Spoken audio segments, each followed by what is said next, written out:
Paname. Ici c'est Paname. Ici c'est Paname. Ici c'est Paname.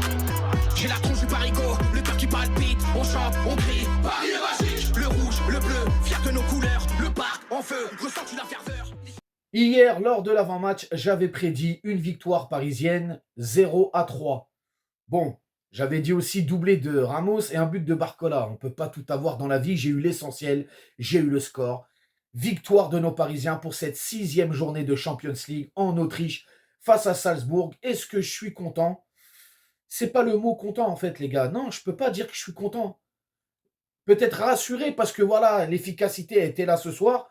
Mais non, pas content parce que c'est la base, c'est la norme. Les gars, on a affronté l'une, voire peut-être la plus faible équipe de cette compétition. C'était normal que Paris s'impose. Hein, il ne faut pas jubiler et être content. C'est normal.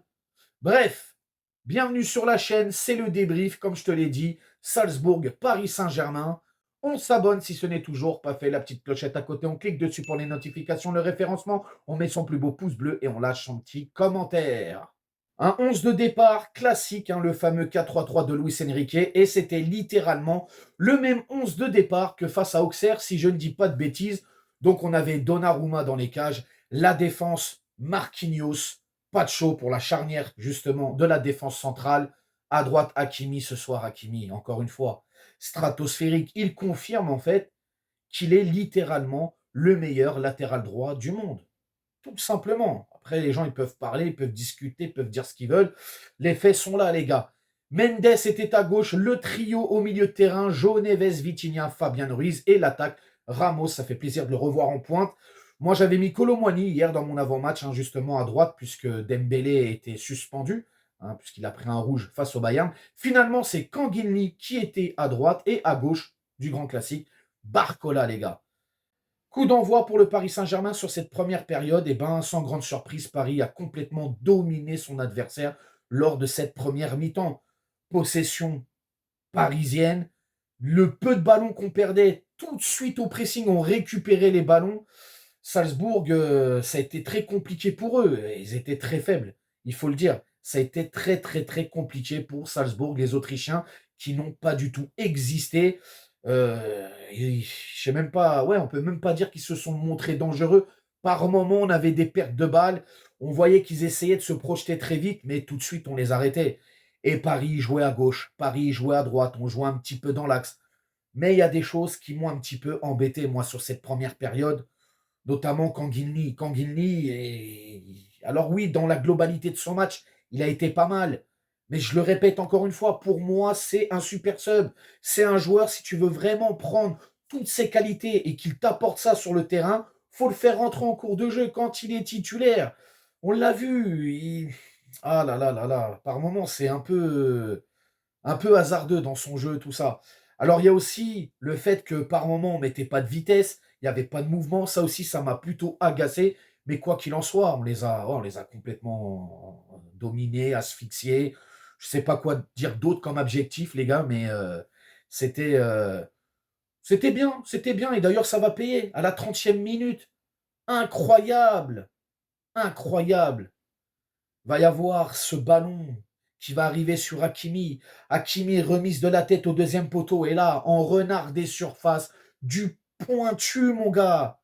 Gonzalo Ramos qui ouvre le score pour le Paris Saint-Germain. Enfin, il y avait aussi, nous l'oublions pas, cette grosse frappe juste avant, quelques minutes avant, de Achraf Hakimi. Grosse frappe, les gars, des 25 mètres, qui va être relâchée par le gardien en renard des surfaces, hein, Gonzalo Ramos qui met la tête, mais c'est sur le gardien, donc arrêt. Mais sinon, ouais, dans l'ensemble, cette première mi-temps, dominatrice pour les Parisiens. Peut-être qu'on aurait dû faire plus quand même, je pense, parce que ça fait tâche un peu, les gars. Hein. Tu rentres à la mi-temps 1-0, tu es face à une équipe qui est très faible. Normalement, tu rentres, tu as déjà deux. Parce que si on convertit tout ce qu'on a fait comme action, on aurait pu les mettre au fond, ça fait beaucoup. Mais je trouve que Paris, quand même, si on prend un peu les points négatifs, par moment, on s'amusait trop. Tu vois, on était trop là à faire tourner le ballon, on revenait par derrière et puis on rejouait et tout. Mais sinon, ouais, on a construit, on a pris notre temps, voilà. Quoi qu'il en soit, un Paris rentre avec un but à la mi-temps. Seconde période, les gars, dans la continuité de la première mi-temps, les gars. Tout simplement. Même si, attention, Salzbourg, on l'a vu, ils ont joué un tout petit peu plus haut. Hein, ils ont eu quelques actions qui auraient pu, je ne vais pas dire nous mettre en danger, mais c'était surtout de notre faute. Hein, on a fait des pertes de balles qui étaient un peu inutiles au milieu de terrain. On leur a donné quelques bastos, mais ils les ont ratés. Tant mieux. Mais sinon, ouais, dans la continuité de cette première période, Paris dominant, possession parisienne, droite, gauche, on fait tourner, on joue, on continue, on construit, on construit. Il va y avoir aussi, justement, à un moment donné, forcément des remplaçants, hein, puisque Désiré Doué va rentrer. Il va prendre la place de Ramos. Ramos, on sentait qu'il est, je ne vais pas dire carbo, mais ouais, il commençait à fatiguer un petit peu le pépère. Forcément, il revient de blessure. On a Ruiz qui va sortir pour laisser sa place à notre Titi. Warren, Zahir Emery qui a ramené un peu plus de peps au milieu de terrain. Et puis, bien évidemment, le grand retour de Lucas Hernandez qui va prendre la place de Mendes. Et Mendes qui a aussi beaucoup, beaucoup donné ce soir. Mais voilà, sur cette seconde période, on a continué à jouer notre jeu et ça a payé, les gars. À la 72e minute. Magnifique. Magnifique Barque. On va se régaler. Là, magnifique. Magnifique. Le but collectif, il est incroyable. Achraf qui fait une montée de 50 mètres. Il passe à Kanginli. Kanginli, dans un espèce de geste technique incroyable. Pouf, il lui remet. Et là, avec beaucoup d'altruisme, notre Achraf Hakimi, que je répète encore une fois, pour moi, homme du match ce soir, va la donner à Désiré Doué. Désiré Doué qui a fait une très belle entrée.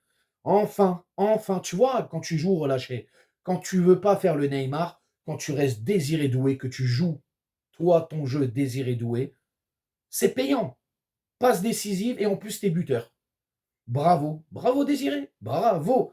Bref, Désiré Doué qui va ouvrir son compteur but avec le Paris Saint-Germain. Et ça fait plaisir. Ça fait vraiment plaisir. Donc voilà, Paris s'impose, c'est logique. Pas de quoi jubiler, pas de quoi être content. C'est totalement normal. Il y a un moment donné aussi, les gars, je pense qu'il va falloir jouer un petit peu plus vite. Parce que là, les prochaines confrontations, c'est pas Salzbourg. City, Stuttgart. Ça va jouer un peu plus. L'adversité ne sera pas la même, notamment contre City. Donc les gars, à un moment donné, c'est bien de jouer à la baballe. Mais il faut aller vite. faut aller vite. Et puis on le voit, Paris est très bon dans le jeu de transition aussi. Donc pourquoi pas explorer, exploiter ce truc-là, hein? Mais en tout cas, voilà, très bien. Bravo les gars, il fallait le faire.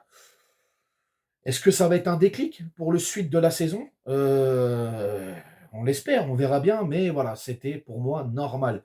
Les tops et les flops, les gars, sincèrement, les tops et les flops, Hakimi, dans les tops, homme du match, en vrai, tout le monde a bien joué. Tout le monde a respecté son jeu, tout le monde a fait... tout le monde a bien travaillé ce soir. Après, si je dois mettre des flops, pas des flops, de l'agacement. Voilà, de l'agacement comme Kanginli par moment où je trouvais que, au lieu de jouer vers l'avant, il revenait trop derrière, etc. Fabien Ruiz qui n'a pas été dégueulasse non plus, on ne va pas se mentir. Non, dans l'ensemble, très bon travail de l'équipe, mais si je dois sortir un joueur du lot et le mettre vraiment au top, homme du match, Achraf Hakimi, le Marocain qui a été exceptionnel ce soir. Je pense qu'il va avoir une belle note demain dans les différents journaux. On va frôler les 10, à mon avis. Parce que ce soir, il a donné. Il a vraiment donné. Donc voilà, les gars. C'est tout pour ce petit débrief. Sincèrement, je ne sais pas quoi dire de plus.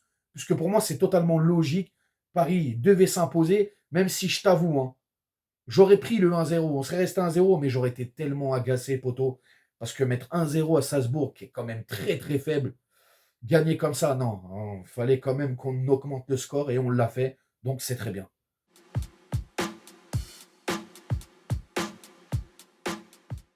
Vous allez me dire dans les commentaires comment vous avez trouvé ce match. Est-ce que ça vous rassure pour la suite ou au contraire, vous avez encore des inquiétudes? Vous me dites tout dans les commentaires. N'hésitez pas à vous abonner, partager, liker. Et puis, bien évidemment, on s'attrape dans la semaine pour une prochaine vidéo ou, bien comme d'habitude, l'avant-match.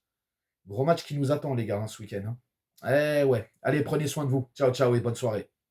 Nique sa mère, les footix, c'est l'UTES que j'incarne. Paris capitale, et là les gars capitulent. On voit toute ton équipe face à Navas, t'es ridicule.